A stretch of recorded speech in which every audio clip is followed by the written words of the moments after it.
শাশুড়িকে মৃত দেখিয়ে কৃষক বন্ধু 2 লক্ষ টাকা আত্মসাতের অভিযোগ প্রাক্তন তৃণমূল গ্রাম প্রধান বৌমার বিরুদ্ধে। চুরি থেকে বাড়ির লোক ছাড় পাচ্ছে না, কটাক্ষ বিজেপির। পারিবারিক ব্যাপার দাবি তুলে বিতর্ক এড়ালো তৃণমূল। 2019 সালে নবমীর রাতে খুন হয়েছিল পাঁশকুড়া তৎকালীন তৃণমূল নেতা কুরবান আলী শাহ। তার স্ত্রী সাইদা শাবানা বানু খাতুন ছিলেন তৎকালীন মাইশোরা গ্রামের প্রধান। গ্রাম প্রধান থাকাকালীন কাগজে কলমে নিজের জীবিত শাশুড়িকে মৃত দেখিয়ে কিষাণ মান্ডির 2 লক্ষ টাকা একাই আত্মসাৎ করেছেন সাইদা, এমনটাই অভিযোগ কুরবানের মা সহ বাকি পরিবারের। কুরবান শাহের মা ময়না বিবি বলেন তিনি এখনো জীবিত।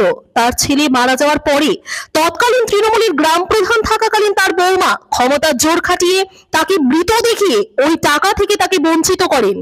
ঘটনায় পাঁশকুড়া থানা সহ বিভিন্ন প্রশাসনিক মহলে অভিযোগ জানিয়েও কোনো সুরাহা না হওয়ায় তারা বর্তমানে তমলুক কোর্টে অভিযোগ জানিয়েছেন।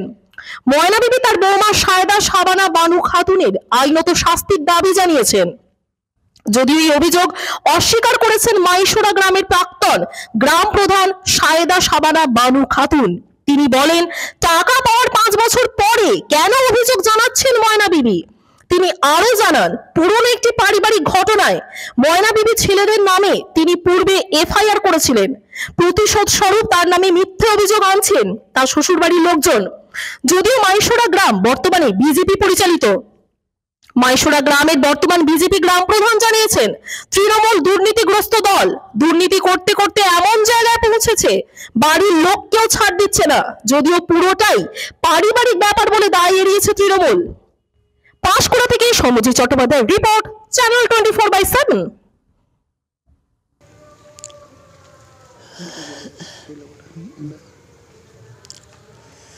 আচ্ছা, আপনি একটা অভিযোগ করেছিলেন যে টাকা পয়সা তুলে নেওয়া হয়েছে বলে। हाँ तो लीजिए तो কে নিয়েছে? কোরবানের বউ লিছে বৌমা কেন? জমা রেখেছিল আমাদেরই কোরবান জমা রেখেছিল ও লিয়েছে তুলে। বলে জমার কথা বলেছে, বলে আমার শাশুড়ি মরে গেছে, বৌমা বলেছে ওই টাকা সব তুলে লিছে। কত টাকা? 2 লাখ। আপনি তো বেঁচে আছেন। হ্যাঁ আপনি তো সে বলে লিয়েছে টাকা তুলে, তোমার তো আমার নামকে তুমি লিয়ে লিখতে চলেছো তো করে সব লিয়ে করছে আর কি। একটা মৃত লোককে হচ্ছে টাকা মৃত বলে নিয়ে নিয়েছে, কিছু বলেননি আপনি? হ্যাঁ, আপনি কিছু বলেননি আপনার? কে কি বলবে?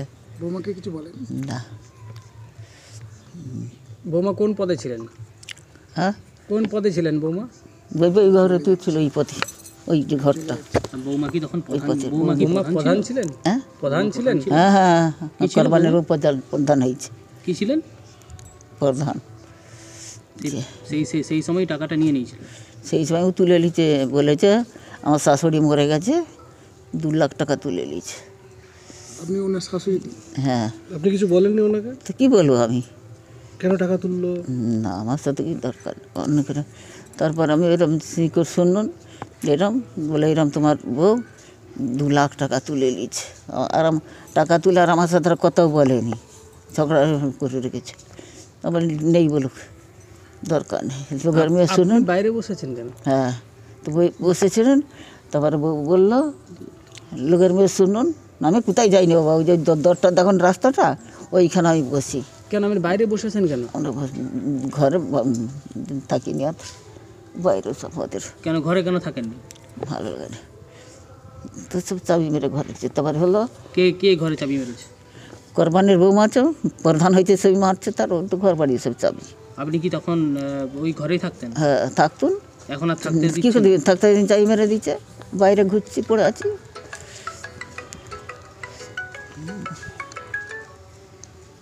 আপনি কি চাইছেন? আপনার বৌমার শাস্তিও চাইছেন?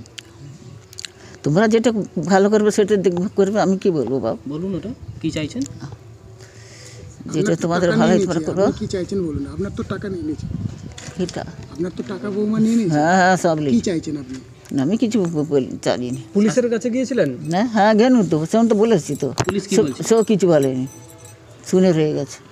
সেরকম তো গেন কেস করতে, শুনে গেলেন যে এরম আমার এরম হয়েছে, বলে বৌমা মরে গেছে, শাশুড়ি মরে গেছে, আর আমাকে 2 লাখ টাকা তুলে নিয়ে চলে এসছে। বলে তোলে শীতামতি করে। এই বয়সে বাইরে বসেছেন একা একা, কতটা কষ্ট হচ্ছে আপনার? ঘরেও থাকি বাইরেও থাকি বাবা। আপনি কি বৌমার শাস্তি চান? আচ্ছা, শাস্তি চাইবেন কী করবো, যে যেমন লোক তাকে করতে হবে। কি নাম আপনার? আমার নাম মাইনা বিবি।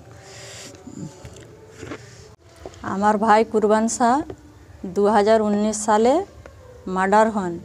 তখন ওনার স্ত্রী সাবানা সাইদা বানু প্রধান ছিলেন। কিষাণ বন্ধু থাকতে 2 লাখ টাকা পায়, তাতে আমার মাও অংশীদার। উনি তখন প্রধান ছিলেন, উনি নিজে পেপার সব রেডি করে টাকাটা তুলে নেয়, আমার মাকে মৃত সাবিত করে টাকাটা তুলে নেয়। এটা আমার মা জানতে পেরে তমলুক কোর্টে কেস দেয়, কিন্তু পুলিশ কোনো কাজ করেনি।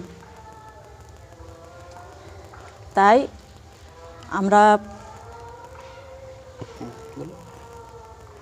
আমরা মানে কোরবানের স্ত্রীকে যেমন আইনতভাবে শাস্তি চাই আমরা। আপনার মা তো বেঁচে রয়েছে, সেখানে কিভাবে মানে মারা গেছে দেখালো? সেখানে উনি তখন প্রধান ছিলেন, উনি নিজে সব কাগজপত্র রেডি করে আমার মাকে মৃত বলে সাবিত করে উনি টাকা তুলে নেন। আপনারা কি পুলিশকে জানিয়েছেন বিষয়টা?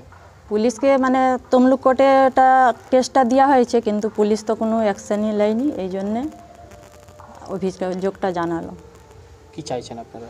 আমরা চাই আমার কোরবানের স্ত্রী যে এরকম আমার মাকে মৃত বলে সাবিত করেছে, সে বেঁচে আছে, কি করে মৃত বলে সাবিত করে, এই জন্যে আমরা তার আইনত শাস্তি চাই। আপনার নাম? হুসনিয়ারা খাতুন। বলছি, মাইসরা গ্রাম পঞ্চায়েতের প্রাক্তন প্রধান সাইদা সাবানা বানু খাতুন, তার বিরুদ্ধে একটা অভিযোগ আসছে যে কৃষক বন্ধুর টাকা, তার স্বামী মারা যাওয়ার পর যে কৃষক বন্ধুর টাকা প্রায় 2 লক্ষ টাকা তিনি নিজের শাশুড়িকে মৃত বলে আত্মসাৎ করেছে, কি বলবেন বিষয়টা? বলা বলতে মাইসরা অঞ্চলের বোর্ড তখন টিএমসিরই ছিল, আর সায়রাবা খাতুন উনিই প্রধান ছিলেন। আর টিএমসির বোর্ড তখন থাকাকালীন ওরা চারধারে দুর্নীতি করে বেরিয়েছে, আর ঘরের শাশুড়ির মাকে মৃত বলে তারও টাকা তুলে নিয়েছেন। আর চোর তো মাইসরা অঞ্চলে পুরো টিএমসি ছেয়ে গেছে, দোস্তিরা শাস্তি পাক, সেটাই আমি চাই।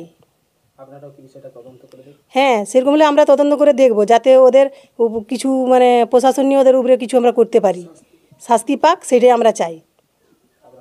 আমার নাম মাইসরা অঞ্চলের প্রধান নমিতা সিং। নমস্কার। মাইসরা গ্রামের প্রাক্তন তৃণমূল প্রধান, তার বিরুদ্ধে যেটা অভিযোগ, তিনি তার শাশুড়িকে মৃত দেখিয়ে তার স্বামীর কৃষক বন্ধুর 2 লক্ষ টাকা আত্মসাৎ করেছেন। বিজেপি কটাক্ষ করছে এই নিয়ে। শুনুন, এটা ব্যক্তিগত ব্যাপার। ডিএম ফান্ড মানে ডিএম ডিস্ট্রিক্ট ম্যাজিস্ট্রেটের যে ফান্ডগুলো হয়, আমাদের কৃষক বন্ধু হয়, পিডব্লিউডিতে মানে যখন হচ্ছে কোনো মারা যায় আরটিএতে, তার সেখানে পিডব্লিউডি ডিপার্টমেন্ট টাকা দেয়, সেগুলো 2 লাখ টাকা দেয়। উনিও মারা গেছেন, সেই হিসেবে মানে কোনো টাকা চেয়েছেন, সেখানে হচ্ছে শাশুড়িও টাকা পাবে, একইভাবে বৌমাও টাকা পাবে। কিন্তু দেখা গেছে যে কোনোভাবে বৌমা দেখিয়েছে যে শাশুড়ি মারা গেছে, এই কতটা এটা আমরা শুনেছি, কেউই কিন্তু দেখিনি। যদি দেখা যায় যে মানে হচ্ছে বৌমা হচ্ছে দেখিয়েছে যে শাশুড়ি মারা গেছে, সেটা কিন্তু একটা দণ্ডনীয় অপরাধের মধ্যে পড়ে। কোনো জীবিত ব্যক্তিকে মৃত দেখানো উচিত নয়, তাই যে কোনো টাকাই এইভাবে আত্মসাৎ করা উচিত নয়, এবং এটা ঠিক কাজ হয়নি। বিজেপির যেটা দাবি যে তৃণমূল শুনুন, এখানে চুরি করতো, এবার বাড়িতেও চুরি করা শুরু শুনুন, করেছে। এখানে তৃণমূল বিজেপি ব্যাপার না, এটা পারিবারিক ব্যাপার। মানুষের টাকার লোভ আছে, সেখানে শাশুড়ির কি অবস্থা, শাশুড়িকে কিভাবে মৃত দেখানো হলো, এগুলো আমাদের পক্ষে তো বাইরে থেকে বলা সম্ভব নয়। যদি দেখা যায় যে এরকম ঘটনা ঘটেছে, তিনি বেঁচে আছেন, কিন্তু ডিএম অফিসে তার হচ্ছে মৃত্যু সার্টিফিকেট জমা পড়েছে, তাহলে সেভাবে প্রশাসন তার ব্যবস্থা নেবে। আপনার নাম আর ডেজিগনেশন? আমার নাম পার্থসারথী মাইতি, সহসভাপতি, পশ্চিমবঙ্গ প্রদেশ তৃণমূল যুব কংগ্রেস। আমার স্বামী কুরবান শাহ 2019 7ই অক্টোবর দুষ্কৃতীর হাতে নবমী রাত্রে খুন হয়। তো আমার স্বামী চলে যাবার কিছুদিন পরে সেই সময় আর কি তৎকালীন যেসব নেতারা ছিলেন, তারা আমাকে ওই কৃষি দপ্তর থেকে আর কি ওই যে 2 লক্ষ টাকা পাই, আমি সেটাও জানতাম না। আর সেই সময় আমার মানসিক অবস্থাও ভালো ছিল না। তো সেই সময় ওই সব নেতারাই আমাকে ওই 2 লক্ষ টাকা কৃষি দপ্তর থেকে পাইয়ে দেয়, কিন্তু তারা কিভাবে পাইয়ে দেয়, কি করে করে দেয় আমি সেটা জানি না। তবে আমার শাশুড়ি মা যে বলছে যে তাকে মৃত বলে আমি নিয়েছি, এটা সম্পূর্ণ মিথ্যে কথা। আমি আমার ওয়ারিসেন থেকে আমার শাশুড়ি মাকে বাদ দিইনি, আর কোনো কিছুই আমি আমার শাশুড়ি মাকে বাদ দিয়ে করিনি। আর আমার স্বামী যে ছিলেন তিনি ওই ফ্যামিলির সবচেয়ে ছোট পুত্র সন্তান, আর যে তার দাদারা রয়েছে যথেষ্ট উপার্জন। আর আমার স্বামীর ওই টাকা যে বলছে কৃষি দপ্তর থেকে আমি নিয়েছি, আমার শাশুড়িকে ওখানে মৃত বলে আমি কোনো অভিযোগও করিনি। আর আমার 2 ছোট ছোট নাবালক বাচ্চাও আছে, তাদের কি হবে, তাদের কি আছে। আর সবচেয়ে বড় একটা কথাই যে আজ 5 বছর পর তারা এসব কথা কিসের জন্য বলছে, কি কারণে বলছে, কি কারণে বলছে? আমি তার ছেলেদের নামে এফআইআর করেছি বলে? আমাকে কিভাবে মারধর করেছে আপনারা সবাই জানেন, আপনারা ভিডিওটা নিশ্চয়ই দেখেছেন। এর আগেও আমার উপরে অনেক টর্চার হতো, অত্যাচার হতো। আমি বাধ্য হয়ে একবার থানায় এসেছিলাম, পাঁশকুড়া থানায়। এসেও পরিবারের মান সম্মানের জন্য আমি জিডি করে চলে গেছি, আমি কোনো রকম কেস করিনি। তারপরে যখন আমার বাড়িতে এসে আমাকে নির্মমভাবে এরকম মারধর করলো, আক্রান্ত করলো, তখন আমি হসপিটালে ভর্তি আছি। তারপরে আমি কেস করেছি। কিন্তু আমি যখন হসপিটালে ভর্তি ছিলাম, মানবিকতার খাতিরেও কেউ একটা আমাকে ফোন করে বলেনি ঠিক আছে কি হয়েছে না হয়েছে আমরা দেখব, আমরা মিটিয়ে নিব, তুমি কোনো কিছু করবে নি। উল্টে আমাকে আরও ধমকানো হচ্ছে। আমি 4 দিন ধরে হসপিটালে ভর্তি ছিলাম, তাহলে আমি নিজেকে বাঁচার জন্য আমি আইনের দ্বারস্থ হব না হবনি আপনারাই বলে দিন। আর আমার ব্যাপারে যেটা আমার শাশুড়ি মা বলছে ওটা পুরোটাই মিথ্যে, ভিত্তিহীন। কি মনে করছেন, মানে কেন আপনার নামে এরকম বিষয়টা আনা হচ্ছে? আমাকে ওই বাড়ি থেকে তাড়িয়ে দেওয়ার চক্রান্ত করছে। আমার সবচেয়ে বড় আমার স্বামীর যে সম্পত্তি আছে, সম্পত্তি থেকে আমাকে বেদখল করবে, নিয়ে ওরা সব কিছু নিবে। ওই কথা যদি বলে থাকে, আমার স্বামীর তো বড়মা হসপিটালের পাশে ফ্ল্যাটও আছে, তো আমি তো কোনো দিন সেখানে অধিকার খাটাতে যাইনি, এখনও পর্যন্ত আমি তো কিছুই করিনি। ওর এতে লোনও আছে আমাদের। এমনকি আমার স্বামীর বড়মা হসপিটালের পাশে যে ফ্ল্যাটগুলো আছে, বিল্ডিং, সেখানেও আমার স্বামীর নাম আছে। আমি কোনো দিন সেখানে বা দখল বলো অধিকার বলো কোনো কিছুই করতে যাইনি। ওই বিল্ডিংয়ের এতে সমবায় সমিতিতে লোনও আছে, বারবার আমার কাছে নোটিশ আসে। আমি কোনো দিন আমার শাশুড়ি যে আজ এই কথাটা কিসের জন্য বলছে যে আমি তাকে মৃত বলে, আমি কেন তাকে মৃত বলে করব? তা আমার যদি এটাই চিন্তাভাবনা ছিল, আমার স্বামীর যা সম্পত্তি আছে সব কিছু এখনও পর্যন্ত আমার স্বামীর নামেই আছে, কোনো কিছু আমার নামে বা আমার বাচ্চাদের নামে কোনো কিছুই করিনি। তাহলে আমার আমার শাশুড়িকে কেন আমি বলতে যাব মৃত বলে? এখন আমার শাশুড়িকে সবাই মিলে তার মাথাকে কি বলবো, সব তার ছেলেরা, কিছুদিন আগে ওই সব ছেলেরাই খারাপ ছিল, এখন ওই সব ছেলেরা মেয়েরা সব ভালো হয়ে গেছে। কি বলবো, পারিবারিক ব্যাপার, আমি বেশি কিছু বলতে চাচ্ছি না। আমার স্বামীর ওই ঘটনা যখন হয়, বলতে গেলে অনেক কথা। আমার স্বামীর ঘটনা হবার পর আমার স্বামীর অফিসে যেসব ফাইলপত্র ছিল সেসব আমার বাড়িতে আসেনি কেন? আমার বড় ভাসুরের বাড়িতে কেন যাবে? আমার স্বামীর কী ছিল না ছিল আমি তো কিছুই জানিনি। তাহলে আমার কি দেখার অধিকার নেই? একটা স্ত্রীর সবচেয়ে বড় অধিকার না তার ভাইদের সবচেয়ে বড় অধিকার? আর একটা বিষয় যে আরও একটা অভিযোগ করছি যে আপনি সেই সময় প্রধান ছিলেন, প্রধান থাকাকালীন নিজেই এরকম ধরনের কাজগুলো করেছেন, মানে সার্টিফিকেটকে নকল প্রমাণিত করে সেটাকে আপনি মৃত বলে করে। আচ্ছা ঠিক আছে, ওরা প্রমাণ দেখিয়ে দেখ কোথায় আমি সার্টিফিকেট প্রমাণ করেছি, কি আমার শাশুড়ির কি আমি ডেথ সার্টিফিকেট গিয়ে আমি ওখানে কৃষি দপ্তরে দেখিয়েছি যে আমার শাশুড়ি বলবে ওখানে মৃত। সেই সময় তৎকালীন সেই সময় যেসব নেতারা ছিল তারাই আমাকে, হ্যাঁ ছিল, সেই সময় আমাদের অঞ্চলের স্বপন খাড়া উপপ্রধান ছিলেন, আরও যে সব নেতারা ছিলেন তারাই আমাকে আর কি ওই টাকাটা পাইয়ে দেন। আমি তো 3 মাস নিজের হালতেই ছিলাম না, ডিপ্রেশনে ছিলাম, আমার বাড়িতে স্যালাইন চলছে, আমাকে ঘুমের ওষুধ দিয়ে ফেলে রাখা হতো। তাহলে আমি কি করে কৃষি দপ্তরে গিয়ে মৃত বলে করলাম তাকে? তারা যে এই কথাটা বলছে প্রমাণ করিয়ে দেখ, আমিও চাই প্রমাণ করিয়ে দেখ। এতদিন পর এই টাকাটা কতদিন আগে আপনি পেয়েছিলেন? আমার স্বামীর ওই ঘটনার কিছুদিন পরে, আজ 5 বছর পরে এই কথা আসছে কিসের জন্য? এতদিন কোথায় ছিল ওনারা? এতদিন কোনো কিছু বলেনি কেন, আজ বলছে কেন? আমি তো ওই বাড়ির বৌমা, আমার বড় ভাসুর তো বলে আমি অভিভাবক, আমি ওই বাড়ির গার্জেন, আমি 5 বছর প্রধান ছিলাম, তার কথা অনুসারেই তার মতেই চলেছি। আমার স্বামী যখন যায়, আমার বাচ্চা তখন 2.5 বছরের 3 বছরের, আমি তখন তো নিজেও তো আমি বলেছিলাম সব কিছু ছেড়ে দেবো। সবাই আমাকে বললো যে না ঠিক আছে প্রধান আছো তো প্রধানের ট্রামটা শেষ করে তারপরে এ করবো, আর আমার বড় ভাসুরকে দায়িত্ব দেওয়া হয়েছে, সে সব সামলে নেবে। তাহলে তার কথা অনুযায়ী তো আমি চলেছি। আজ 5 বছরে সে আমার জন্য, আমার বাচ্চাদের জন্য কি করেছে? তাহলে এই যে আপনার বিরুদ্ধে অভিযোগ আনছে, কি মনে করছেন?